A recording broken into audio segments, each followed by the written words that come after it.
A bloc-wide election last week returned a European Parliament with a splintered centre and gains by pro-EU Liberals and Greens as well as eurosceptic nationalists and the far right, making a common agenda harder.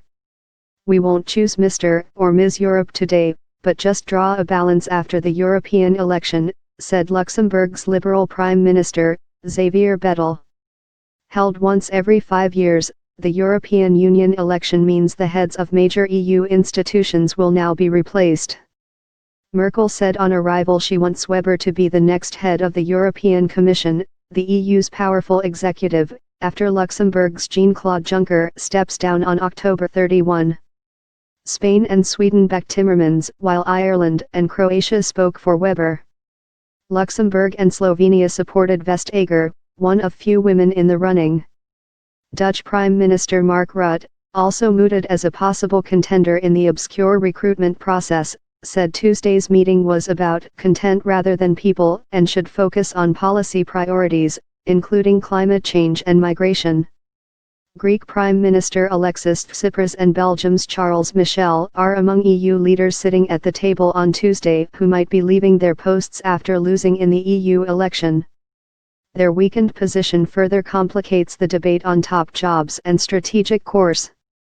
Horse trading the centre-right European People's Party, EP, and the centre-left Socialists and Democrats, SND, group were reduced to 326 seats together in the new, 751-strong chamber in Sunday's vote, short of the majority needed to decide on the Commission.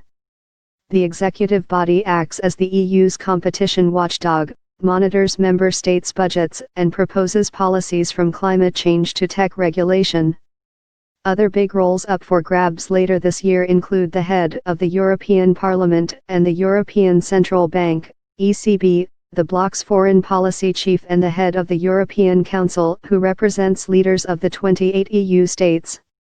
Both France and Germany have ambitions to have one of their nationals run the ECB after the current president, Mario Draghi, leaves at the end of October.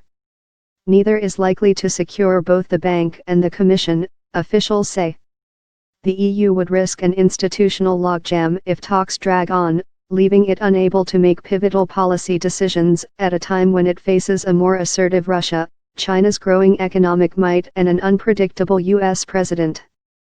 Leaders of a majority of parties in the newly elected chamber called on Tuesday on national government leaders to nominate a lawmaker to replace Juncker, though the EP's Weber has failed to rally the other assembly groups behind him.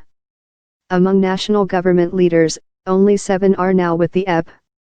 French officials have said the liberal Macron could endorse the centre-right Barnier to succeed Juncker, but was keeping his options open. Merkel and Macron are due to meet again in the German town of Aachen on Thursday. One country bound to see its EU representation diminished is Italy, which now holds 3 of the bloc's top 5 jobs. But Rome's eurosceptic swing and debt problems have left it isolated, a space Spain now seeks to claim for itself. Tuesday's talks among all EU leaders included outgoing British Prime Minister Theresa May, but the agenda for once did not include the issue that brought her downfall, Brexit.